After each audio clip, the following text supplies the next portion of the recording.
So we were talking about site design and installation considerations.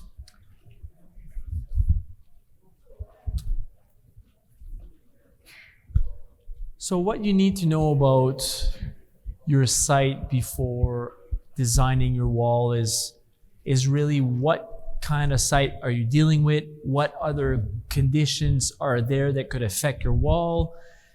This is going to help you choose the right type of material for the job based on these considerations right here. So when you're thinking about your wall, you're going to have to know, okay, what height is required for this wall? What kind of surcharges are going to be applied to my wall? Is there a toe slope, top slope? Is there any types of active loads that could impact my wall?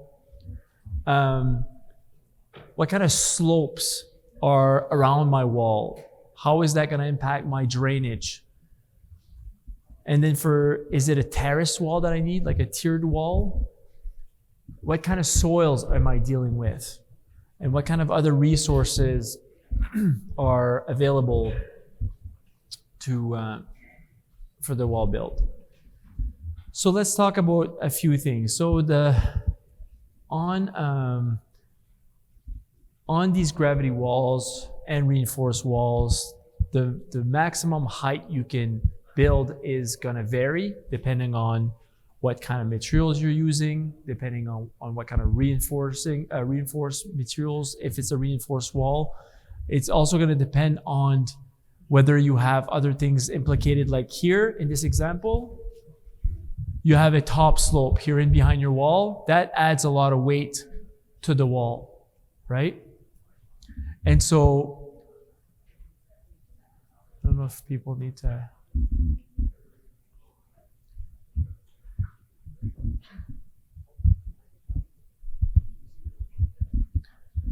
So, the geometry, the top and toe slope makes a big difference. I mentioned that before. Here and over there. It's going to affect the stability and the weight applied on the wall, the lateral pressures. In the case of tiered walls, we've mentioned it this morning, if you have multiple walls, in order for them to be independent, there needs to be a distance between each. Surcharge loads and water are going to affect your performance of your wall. So when we're talking about soil types, good soils are granular soils like sands or any type of angular stone. It's going to be helpful for proper drainage. So it will help lower the lateral loads. It's going to be higher strengths because of its high friction angle, high permeability because of its greater water flow through the system. It's going to stay dry, easier to compact, so less sensitive to water, and a lower compaction energy to get it in place than if you were to put just other types of materials that are harder to compact and can affect your wall more. Not so good soils would be, for example, clay soils where they're fine grained. In that case, that has higher lateral loads that will be applied to your wall if you have that. Lower strength, lower permeability, so water tends to sit there longer and impacts the wall, the stability, and also more difficult to compact right behind your wall. That's why you would never want any other soil than just your drainage area in behind because of these reasons. The top slope, the more top slope that you have, like in this example, you have many different types, and all of these are going to have an impact on your wall. What it does is it increases the lateral load. Like I said, we know that water already increases it by 1.5 to 2 times the amount that earth does. But if you have a top slope on top of it, so you have water draining towards your wall, plus you have some weight above it, that's gonna impact it by increasing the lateral loads. and it's going to increase the foundation pressure also. So the pressure that's applied to the bottom of the wall is going to be affected. And when we talked about the global stability, so that goes from the face of the wall even beyond to and behind the reinforced fill area. This whole area is affected. So if you, as far as you go back with the geogrid, your wall could be impacted because all that is one big mass if you have that reinforced area. So that being said, you got to make sure that you're considering that as part of the build. If you get a wall designed a certain way and you start building it, you technically you would not be able to change it. So if the wall has been designed without a top slope, building it that way, but then adding some more earth on top would not qualify as the same build. So you have to consider that. If an engineer builds you a plan for a wall that has no top slope and you add a top slope, the wall could still fail. The same for if you get a wall design, but all of a sudden you build it higher and now there's a toe slope like this one. There's a toe slope on the bottom, there's a big top slope here. So if the engineer hasn't built your wall or designed your wall with a toe slope or a top slope, just know that it's not going to be the same performance for the wall you're building. Also, you have to consider the surfaces of the water towards the wall. So here, you see that there's a lot of vegetation. The reason for this is to control the amount of water that actually reaches the wall. Plus, you can't see it here, but there's a lot of swales that redirects the water towards drainage areas and drains. The wall also has to drain out a minimum of every 50 feet. Okay, so in this case, it's too big to see it here, but there's drains every 50 feet of the wall. Okay, so that's the minimum, basically drainage required outside of your wall. When we're talking about top slope, the effects of it is you need more weight to resist this lateral pressure. So you could go with heavier units, bigger wall stone. You could go with longer, stronger reinforcement, like geogrids, longer pieces. So you might be, for a wall like this, for instance, it wouldn't be any surprise that they would require you to go 10 feet or more in behind, sometimes even more, depending on the height. Like we said, it's going to be 60% of the height of your wall, but it could even be more if you have top slope like this one. You're going to need some water collection systems, like I mentioned, some drainage points and drainage outside your wall every 50 feet, and then some erosion resistant vegetation like they have here. All right. Toe slope. Now, toe slope decreases the stability of your foundation. It also increases the potential for global instability. So as we talked about, for instance, this wall, the global stability of this wall starts almost over here, and it goes way back in behind the reinforcement. So if this is not strong enough to hold everything here beyond up to the point where the geogrid starts, this whole section could slip or slide just because of that stability that's not accounted for. So you got to make sure that the foundation can support this. Okay. The effects, well, you may need some wider units again and longer reinforcement. You may need to bury the wall deeper into the ground. And the wall may need to be shorter, and you may need some foundation treatment. What they mean by foundation treatment, it could be you may be required to use like a cement base. I talked about it yesterday. You can use flowable fill, and sometimes you can be spec'd a specific type of concrete, but flowable fill is often used for different types of wall because it's self-leveling. It's a flexible concrete, so you don't put rebar in that concrete. It's meant to perform like a base that you would do for your pavers, where it can move and come back into place without breaking. It never really cures, so it's got a different look and texture to it. But essentially, you could do other treatments, like you may be required to use some bigger aggregate and basically compact that aggregate into your sub base before even doing the base. Yeah, go ahead. Just on that note, we ran into a situation where we couldn't use geogrid. Yep. So it's basically a parking lot. There was a chase zone. So it was kind of interesting. The engineer probably 6 to 8 feet of concrete in front of the retaining wall with rebar coming out of that base. And at the time we used Allen block and 18-inch stone. It was tall.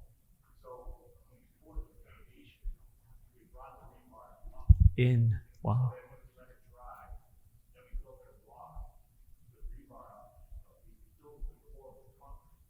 Wow. As we were going up, we were putting rebar in. So it was like a concrete wall, and we didn't have any. It was 10 feet high with no geogrid. No geogrid. That's so interesting. And what did you use for concrete? Because we did a wall once, and it was spec'd with a type of concrete where it's like 3/4 inch clear, but it's mixed in with a cement mixture that still makes it feel like, basically it's just like concrete when it dries, so they all stick together, but it still drains. Did yours drain, or was it full of concrete? Yeah, they Full concrete. Wow. Still drain. Okay. Nice.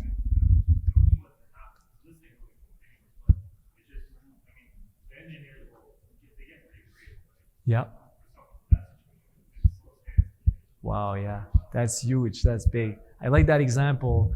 So there's two. So in his example, it was a solid block of concrete, drainage built in and all that stuff. When we did it, we only had 4 feet, and the engineer got us to do that mixture where it's 3/4 inch clear mixed, but it still drains. So it's like one big block of concrete that drains, like porous, basically becomes very, very porous, but it's still stuck together as one big block, and it would still be able to drain. Was there a question? Yeah.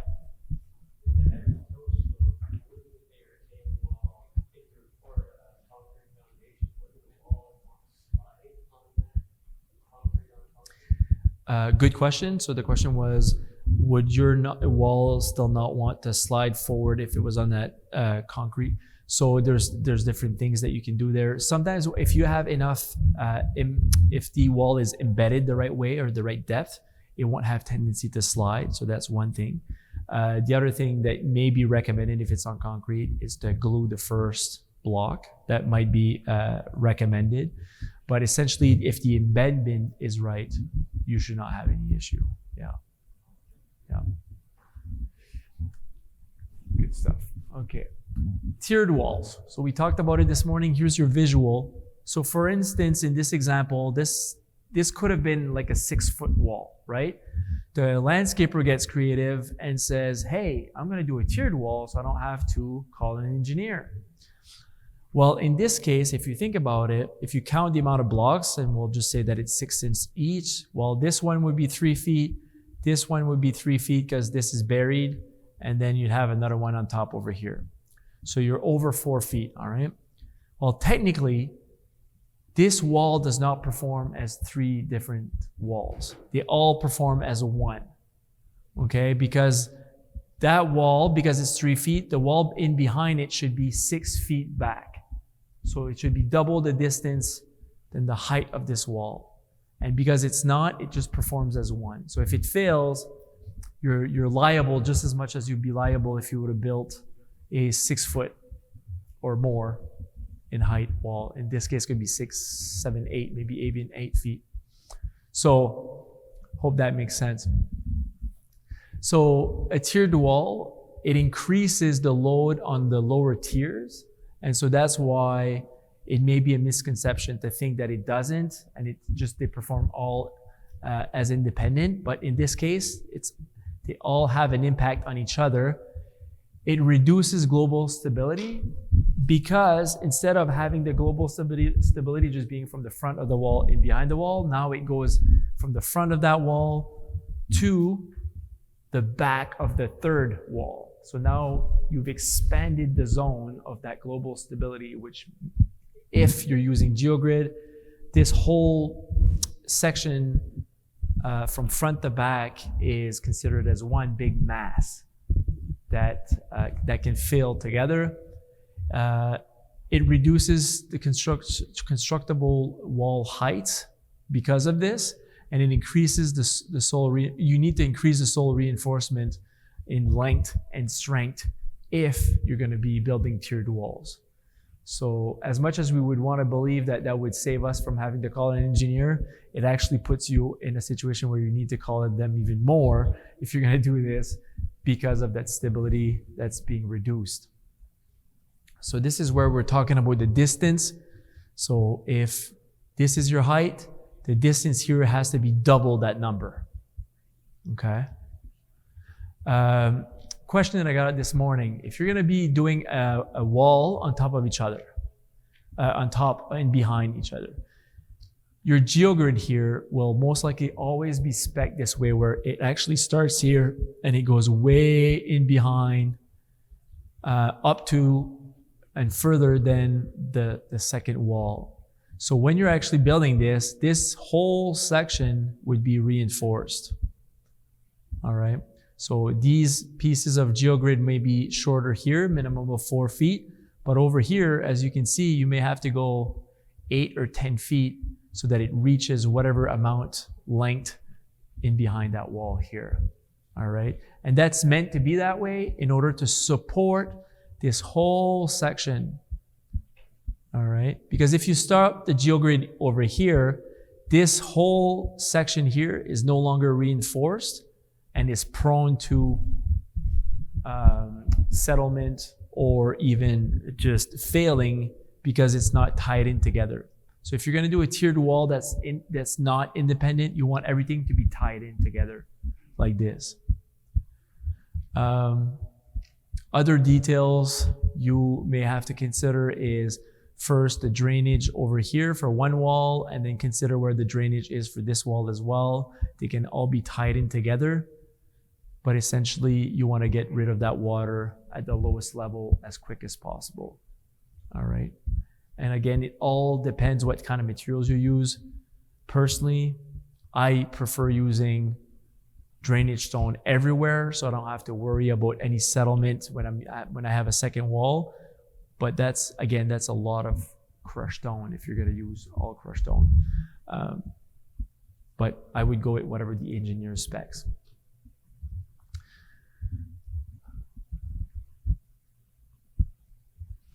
Let's talk about dead loads and active loads or live loads. So a dead load would be considered anything that's permanent. Okay, like if you build a retaining wall and there's a shed built on top of that wall, like in behind, that would be a dead load. It's not gonna move, it's gonna stay there. If you build a retaining wall and let's say they build a garage with a foundation, a slab, that's added weight in behind there. So you have to consider these dead loads. Live loads would be, let's say you have a walkway on top and you have just pedestrian traffic going there. So sometimes there's more load, sometimes there's less. Or a parking lot, for instance, if you have vehicular traffic, that would also increase the amount of loads. Another type of live load would be snow. It's temporary, but it's still there. You may have several tons of snow at one point and then none. And then the issue with that is in the spring, when it melts, you have a lot of water that can affect your wall. And then you have the example that I gave earlier about the golf course who added a berm after the fact, a year later. That had a big impact on the wall because it wasn't designed to have any more weight on top. So adding more after the fact can have a big impact. So that would be another example of a live load. Let's talk about the effects of water. I mentioned this morning hydrostatic pressure. That's just a term that is basically used to talk about the lateral pressure that's created with the water. But in terms of water, it's 1.5 to 2 times the amount that just earth would have on your wall, just normally. So imagine if you have 1 ton of earth and then you add water to it. If it's going to go 1.5 to 2 times the amount, then you have that same 1 ton of earth would be multiplied by 2, up to 2. That's the same as you had 2 tons of earth pushing against your wall. And then on top of that, if you would have a toe slope, this additionally can add to the weight of your wall. And then if you have water flowing towards your wall, because you have a top slope, again, that adds even more to it. So all these things need to be considered. This is an example of a wall that had a lot of water. The drains over here were clogged up during construction, so the water couldn't flow properly. So the water was flowing above and behind the wall, and that shifted the whole wall. So it created a tension crack like this one, and it shifted the whole thing 3 feet back. All right. And so just one detail, improper water management, again, on site during construction.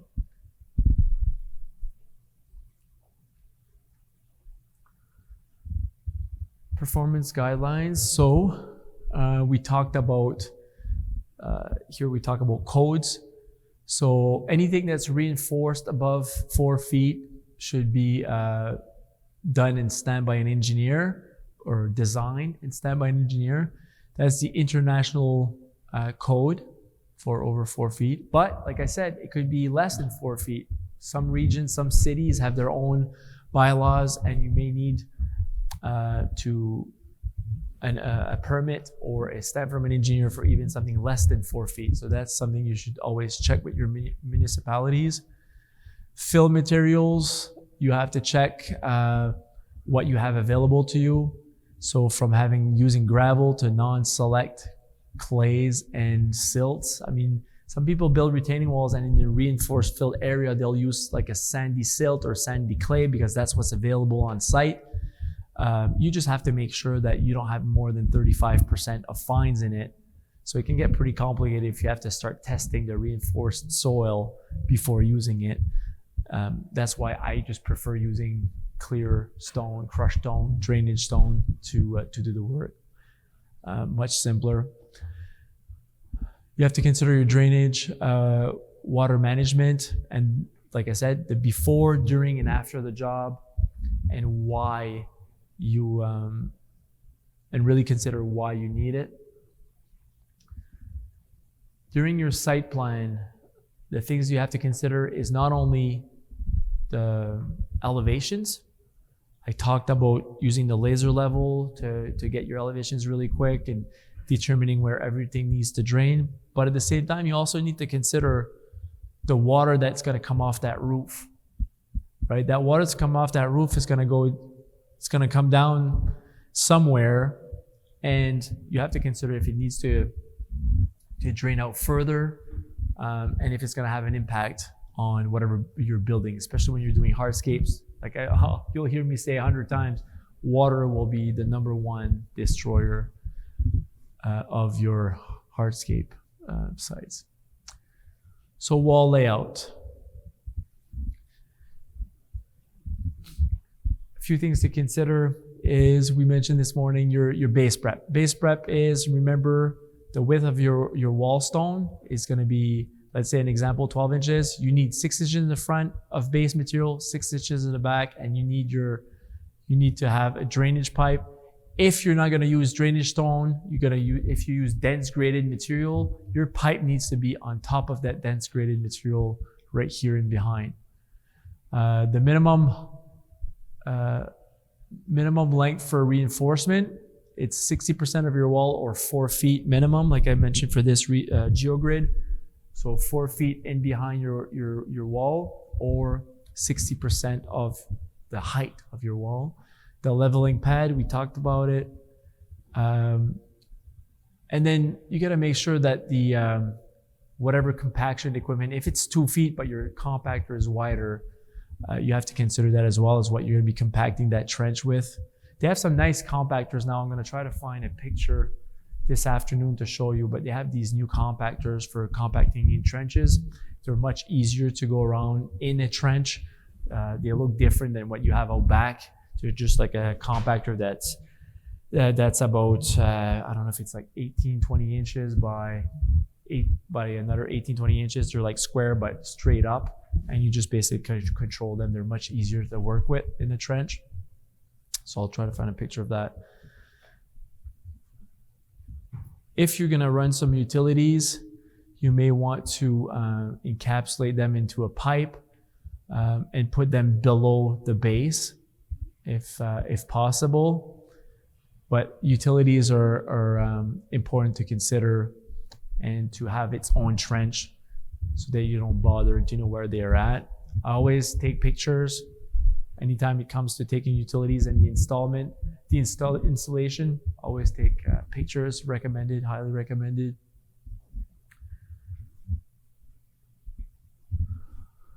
The wall layout, well, you have to consider also the charge, like I mentioned. What do you have on top? Surcharges, buildings, roads, parking lots. The impact on adjacent properties. I've seen walls built. If you're going to build something that's close to somebody else's property, just know that if you have a batter, especially, I've seen that happen before where people had to go on other people's property because it wasn't well designed. Make sure that you have the proper property lines identified before starting the work. I've seen a whole wall being built, a 400-foot wall by 4 feet, and it was on the other person's property. They got sued, and not only had they had to pay for the wall, but they had to pay the neighbor some money for having built on their property. So the neighbor made money and had a brand new wall installed, right? And so making sure that you have the proper property lines identified, really key. Again, drainage, water runoff during, before, and after the build.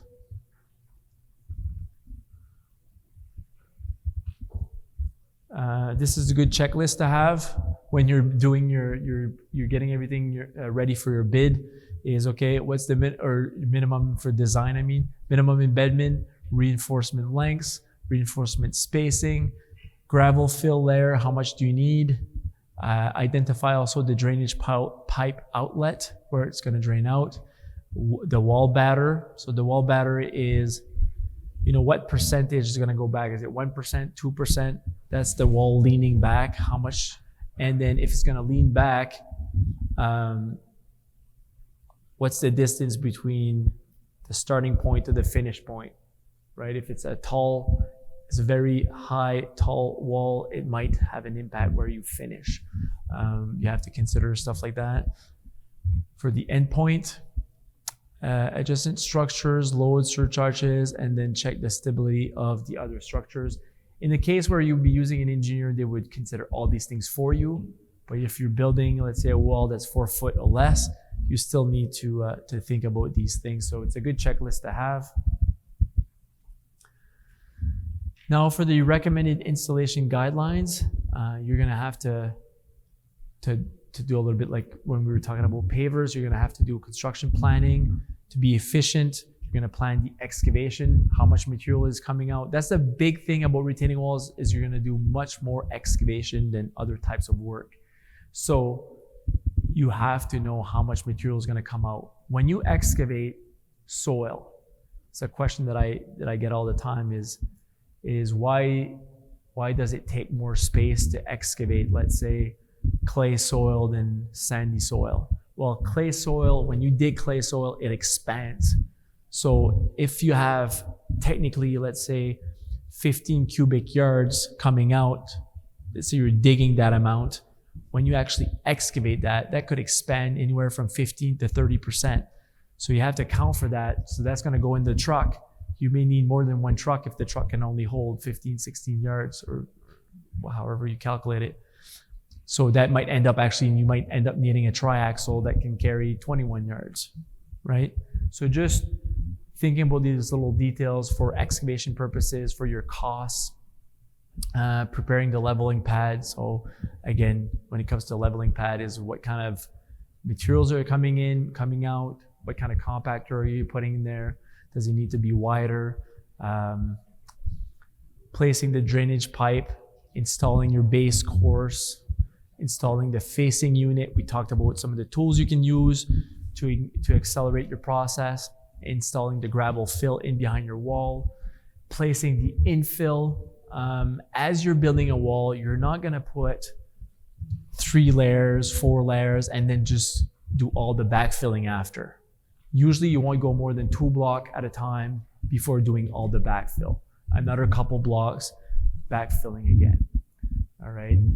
It actually puts a lot of pressure on a wall because you have more leverage. The higher you go, the more chances the wall is to lean forward if you put pressure against it, just because of the leverage it gets with the height to push forward. So it's better to build in phases than just to build all at once. And then you have to consider your compaction again, going step by step. Your recommended installation guidelines, a couple more things here. Making sure that you have the accurate field information, verifying the existing proposed condition and grades, slope, surcharges, giving the manufacturer an advance notice for material needs. Again, we're in a market right now where it's high demand and manufacturers are trying to keep up just with everything that's happened. So putting your order in place, maybe there's no disruption in the production of the product, but every product is so different, and maybe it's the color that you need that's not available. So it's great to build that relationship with your reps, with your Permacon reps, to know what's available when and how much in advance you need to order it.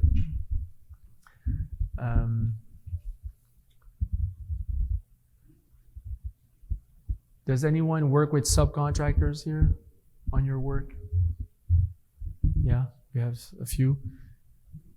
The most challenging part of working with subcontractors is just trying to line everything up so that you can time your work with when you need them, right? But they also need the information from you. So if you have a fence contractor, let's say, coming in after the fact that you've built your wall, if you don't have any sleeves in the ground where they can just slide their posts, someone who doesn't know better, who doesn't build retaining wall, may start drilling through your geogrid, right? Which would be a mistake, right? So sometimes you have to think about stuff like fencing, sprinkler systems, guardrails. All of these will or could impact your retaining walls. So again, I like to have as a few checklists when I'm designing a wall, saying, okay, what are the things that I have to make my client aware? So I have to talk to them about fencing. If we're going to be doing a wall, do we do it better after, before? Do we put it in the sleeve? I ask these questions to the owner so that he can make the decision. Say, hey, if we're going to do it, we should do it now so that we prevent any damage after the fact. And then also consider erosion control during, before, during, and after. Determine your local requirements. During construction, you can use silt fence. Post-construction, you have to tell the client if there's anything they have to do or to watch out for. It's definitely your responsibility as a contractor to let them know.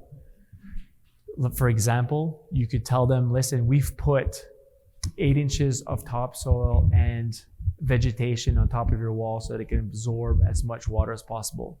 If you decide to change that or to do something else, we just want to let you know that your wall wasn't designed that way. Or you can't put your shed on top, right? Or you can't put anything, you can't change whatever we did on top. So letting them know of the limitations of the build is also important.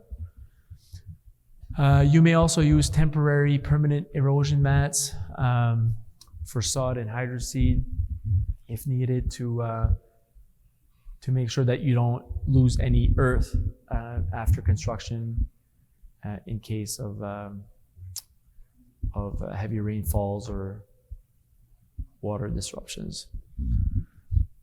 Again, here we mentioned it yesterday. I think someone said at one point, call before you dig could take, for utility checkups, could take, even months. A good thing to check before the year starts, the season starts, to know how much time is it going to take for them to come and check where the utilities are. That could delay you significantly. Construction planning.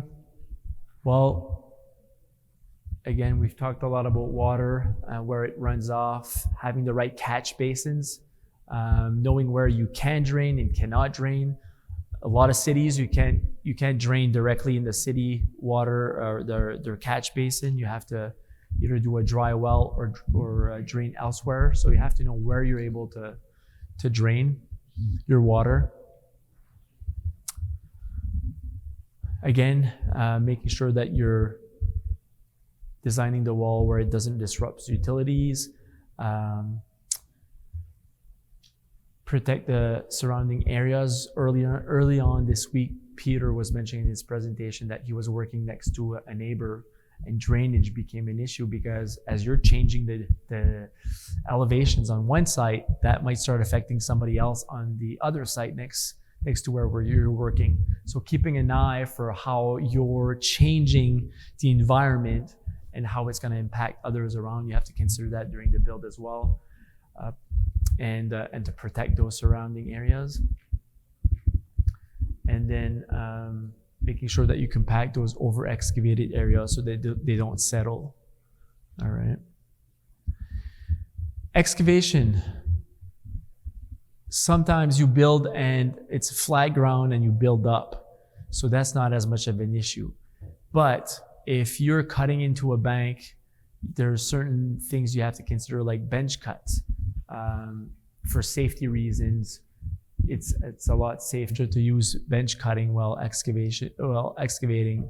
So that's one of the things where you have to consider is safety around the excavation and how to go about doing it. Again, this is just an example of a construction site where they have everything ready from the trench area. They're probably going to clean this up a little bit. This is going to be a reinforced fill area. Things to consider during the compaction. So here, a couple things is you have a compactor like this one right behind the wall. For the first 3 feet, that's all you would want to use is this small compactor. After 3 feet, it's safe to use larger pieces of equipment.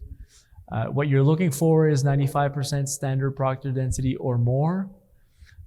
For all your soils, for your infill soil, for your foundation soil, for your gravel fill, and for your leveling pad. All of these should be at 95% standard Proctor density or more. And lightweight equipment, 250 pounds as a minimum, but usually you won't see anything higher than 400 or 500 pounds. Because above that, it can become easily an issue.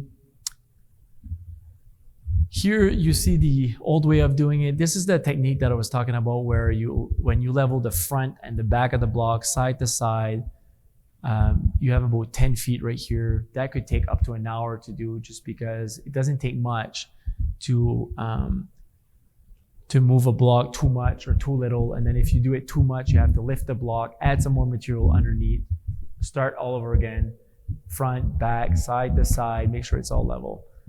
So this is a technique that I would avoid, and the one that we showed out back that I would try to see how much time you can save. For us, it saved us 5 times the amount of time just using the screeder package with the pipes. So instead of doing it by hand in little levels, we would do it with the laser level on the pipe, we'd screed, and then compact, screed again, then it's ready to go. But it's important to get that leveling pad nice and ready, straight for the first block. This is an example of a concrete leveling pad. So In this example, that's flowable fill. So they're using a material that's self-leveling, and that's going to help them to start the construction of it. So the next day they'll be able to start. All right. So there's various types of bases, just like pavers, that you can use. It all depends how it's spec'd out. When we talk about drainage, we talked about using a 4-inch perforated plastic pipe and 3-inch clean gravel.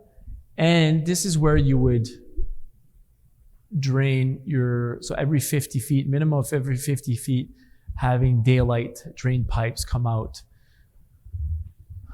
What you don't see is behind that wall is you want your crushed stone in behind. So if you're doing a base, I know sometimes when you build a base for a retaining wall, it's going to be level, right? And then you put your block on it. Once you put your first block or even your second block, you can use dense graded aggregate in behind it for the first few layers to grade in behind your wall so that your pipe can grade towards something, okay? And so in this case, this wall was stepped up here. So most likely the base, they probably put some dense graded material up to here and behind the wall so that that drain pipe was on top of dense graded. So if the water comes down from this end or this end, if this was all drainage crushed stone, if it was all clear stone, it would just go to the bottom. It wouldn't go into the pipe. So all of this is most likely all dense graded aggregate, and then you put your pipe on it. And as you're building it up, you're gonna be doing it in phases, stepping up. So that's why it would drain to each area. Yeah, not all. How do you connect the drains, like to this one right here?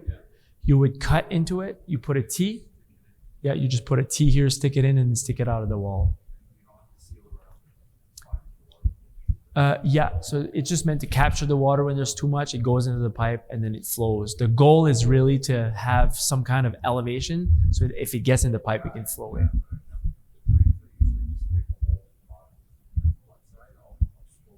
Yeah. Yeah, as long as your hole, like so what he was saying is he digs a hole at the far end, so like a dry well where it just drains into the ground. That's really good. Make sure it's filled with crushed stone also, clear stone, and make sure it's deep enough so that it doesn't affect your base material, and maybe far enough so that it doesn't affect the base of the retaining wall. I've seen people do it too close to the wall, and then one part of the wall becomes really soft, like the base, and then the wall starts to drop on the one side. So just make sure that your hole that you're digging for the drain is far enough. If it can't be daylighted, it has to drain into the ground, just make sure it's far enough. Yeah, that's a good question.